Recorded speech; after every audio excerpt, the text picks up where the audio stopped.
Back in the 1990s, there were 3 rules of life that I had learned. 1. Death.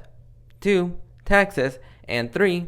Forgiveness is divine, but never pay full price for late pizza. What's going on, everybody? Welcome back to the channel. We're going to be talking about Teenage Mutant Ninja Turtles Mutant Mayhem, a movie that I had been very curious about, mostly because we have Seth Rogen and Evan Goldberg producing, and the animation style looked like it was going to be inspired by Spider-Man Into the Spider-Verse. But was it any good? Well, I will say this. I had a lot more fun than I was really expecting to. Now, I grew up watching the 1990s film so many times when I was a kid, and I was really excited for the 2014 one, but that one kind of let me down. And I took a pass on Out of the Shadows, and this movie really wasn't high on my anticipation list. I was just curious, mainly because of who was behind the scenes producing this movie and who were the voice actors. Now, you have a lot of big names, but really what captured my attention about this movie is the fact that these Teenage Mutant Ninja Turtles were actually going to be voiced by actual teenagers, whereas in the past we've had 30-year-olds play these Teenage Mutant Ninja Turtles. And so the fact that we had actual teenagers voicing the TMNT, that was something that we had yet to see, and I really enjoyed this movie for what this movie was.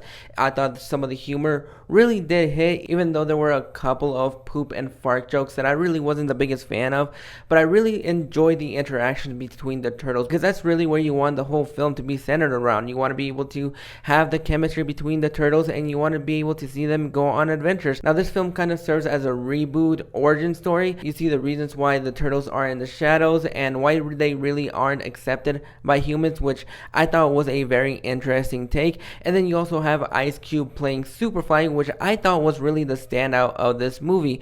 And what really made this movie really enjoyable was just the interaction that we had with the turtles and just seeing them interact with one another. But that wasn't just the only thing that really attached me to this movie. The other thing is that we actually had some really nice story points between Superfly, and you kind of get why he is doing the things he is doing. And I thought Ice Cube did a fantastic job of voicing Superfly. I thought he was menacing, but yet had a super cool attitude at the same time. And you do see a lot of Ice Cube's isms in there. But you also have some of his henchmen right there. But they don't really have a lot of the screen time as much as I thought they would have. But this movie really flies by at a really extensive speed. And I really like the pacing for this movie. I thought the animation style for this movie kind of took me a little while for me to get into, but once I got into the animation style and what they were trying to go for, I thought it took a life of its own, and I really enjoyed the color palettes, the visuals. I thought they paid really nice attention to detail when it came down to the animation style.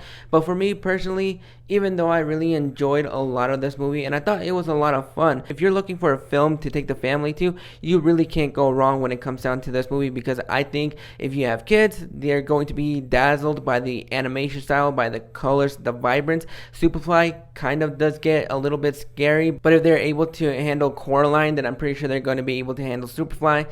But to me personally, I just came out wanting a little bit more, because a lot of the humor really didn't hit for me, and a lot of the story beats here and there really didn't work for me as much as I wanted it to, mostly because of the story direction that they took this film in.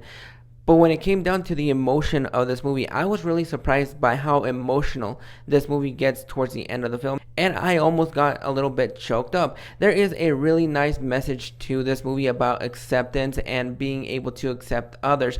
And overall, I would recommend that you check this film out in theaters, because even though I didn't love it as much as I really wanted to, I thought the animation style looks fantastic on the big screen. And if you're really looking for a new animated film to take the family to, then you can't go wrong with this movie, because it is just harmless fun. It is funny, it is charming. The turtles have wonderful interaction with one another, and if this movie does well, I really hope that we get a sequel, because the post-credit scene will make you want more. But those are my thoughts on Teenage Mutant Ninja Turtles Mutant Mayhem.